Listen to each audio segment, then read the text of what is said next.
Im November diesen Jahres erreichte TikTok den 1 Milliarde Nutzer-Meilenstein. Es ist die am schnellsten wachsende soziale Plattform aller Zeiten, von der sich Musical.ly vor 2 Jahren für 1 Milliarde Dollar kaufen ließ und mittlerweile sogar von der Tagesschau bespielt wird. Aber so rekordverdächtig idyllisch wie die Inhalte auf der Plattform ist es vielleicht gar nicht um TikTok bestellt, denn TikTok gehört ByteDance, einem der größten chinesischen Unternehmen überhaupt. Und das verunsichert viele. Schließlich ist Chinas Einfluss auf die restliche Medienwelt schon lange kein Geheimnis mehr. Spätestens nach Blizzards Umgang mit Kritik an China auf einem ihrer Turniere ist klar, dass China es mit Meinungsfreiheit nicht ganz so genau nimmt. Und tatsächlich fiel in der Vergangenheit auf, dass TikTok trotz seiner enormen Größe kaum Videos zu politisch kontroversen Themen bereithielt. Erst recht nicht zu welchen, die das autoritäre System China schlecht dastehen ließen. Bis vor ein paar Wochen, als die Amerikanerin Firoze Aziz in einem ihrer Videos in sehr direkter Weise über die Konzentrationslager und deren Praktiken sprach, aber tausende Zuschauer für sich gewann und dann auf einmal wegen mehrerer Verletzungen der Community Guidelines gesperrt wurde. Der Vorwurf gegen TikTok lautet nun, dass sie Inhalte zensieren, die der chinesischen Regierung nicht gefallen, um China-kritische Themen klein zu halten und den medialen Einfluss auf die restliche Welt dank TikToks Erfolg zu erweitern.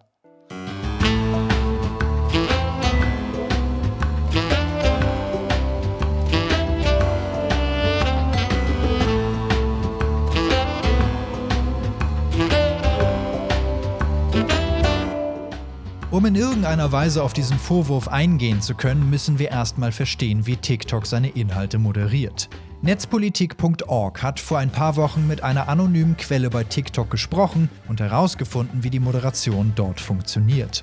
Und während man zuerst denkt, dass sein Content-Moderator zwischen den Knöpfen Online lassen und Löschen sitzt, sind es bei TikTok tatsächlich nicht diese beiden Knöpfe, sondern 6 verschiedene. Jedes Video auf TikTok wird einer dieser Stufen zugeordnet. Im besten Fall ist das Video so harmlos, kreativ oder lustig, dass es gefeatured wird, also einen extra Algorithmus-Boost bekommt. Wenn es ganz normal ist, wird es als General eingestuft und nur eventuell in einigen Ländern nicht angezeigt. Mehr dazu gleich. Es kann aber auch als Not Recommended eingestuft werden und damit nicht mehr im Für dich-Feed, also der Startseite von TikTok, angezeigt werden. Für härtere Fälle kann Not for Feed dafür sorgen, dass das Video weder im Für dich-Feed auftaucht, noch in den Suchergebnissen sonderlich weit oben angezeigt wird. Und wenn es ganz kritisch wird, zückt TikTok die Visible to Self-Karte, die das gepostete Video zwar online lässt, aber nur für den Uploader selbst sichtbar ist. Und schlussendlich gibt es auch immer noch die Möglichkeit zur Löschung des Inhalts. Wer also froh darüber ist, dass das eigene Video mega viele Leute gesehen haben und unproportional viele Likes absahnt, der hat mit sehr großer Wahrscheinlichkeit einfach einem Moderator bei TikTok ganz gut gefallen und einen Boost spendiert bekommen. In einer 8-Stunden-Schicht als Moderator bei TikTok soll man 1000 dieser Videos einsortieren. Das sind etwas weniger als 30 Sekunden pro Video, wenn man eine Windel trägt. Das Geoblocking, also das Nicht-Anzeigen von Inhalten in bestimmten Ländern, hat schon häufiger negative Schlagzeilen gemacht. So führt ein Regenbogenflaggen-Emoji in der Profilbeschreibung zum Beispiel häufiger dazu, dass das jeweilige Profil in islamischen Ländern nicht angezeigt wird. Auch Videos zu den Protesten in Hongkong sollen in Chinas Version von TikTok kaum repräsentiert sein.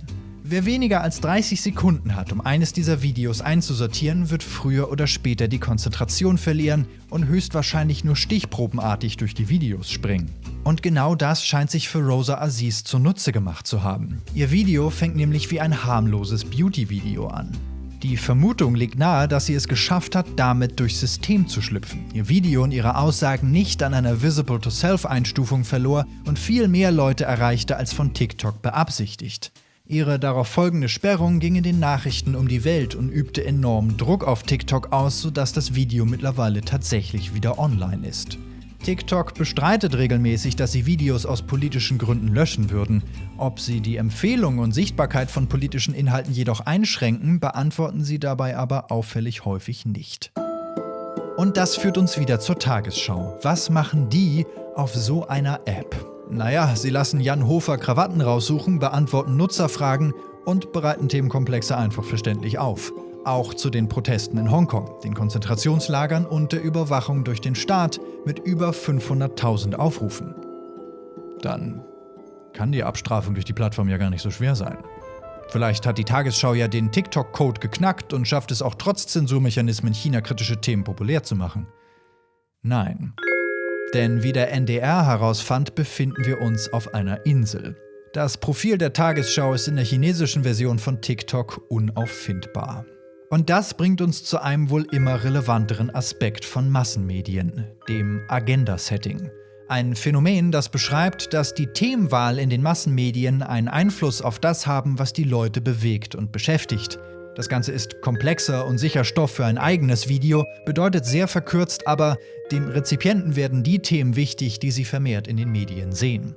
Das bedeutet im Umkehrschluss auch, den Rezipienten sind die Themen weniger wichtig, die in den Medien kaum auftauchen. Wenn es TikTok also schafft, die eigenen Creator zu demotivieren, sich politisch gegen China zu positionieren, dann werden zwangsläufig auch weniger Leute mit Kritik gegen China in Berührung kommen und das Thema insgesamt weniger wichtig. Wer merkt, dass ein Video zu Hongkong auf TikTok unendlich schlecht geklickt und geliked wird, der geht womöglich zunächst davon aus, dass derartiger Content auf TikTok nun mal weniger gern gesehen wird und macht beim nächsten Mal etwas anderes. Vielleicht was Lustiges mit Emojis und so.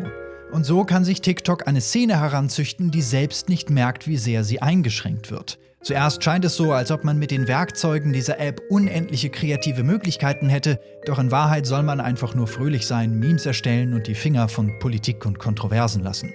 Ob die chinesische Regierung nun wirklich das letzte Wort hat, ist dabei gar nicht so wichtig, denn allein der Fakt, dass die Plattform regimekonform moderiert, macht es zu einem verdammt problematischen Fall.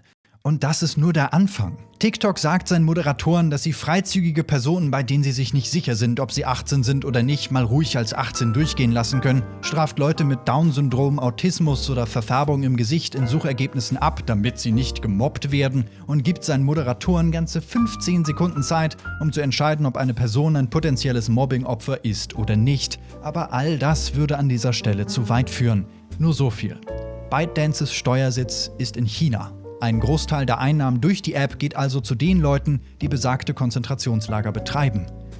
Und das ist ganz schön eklig.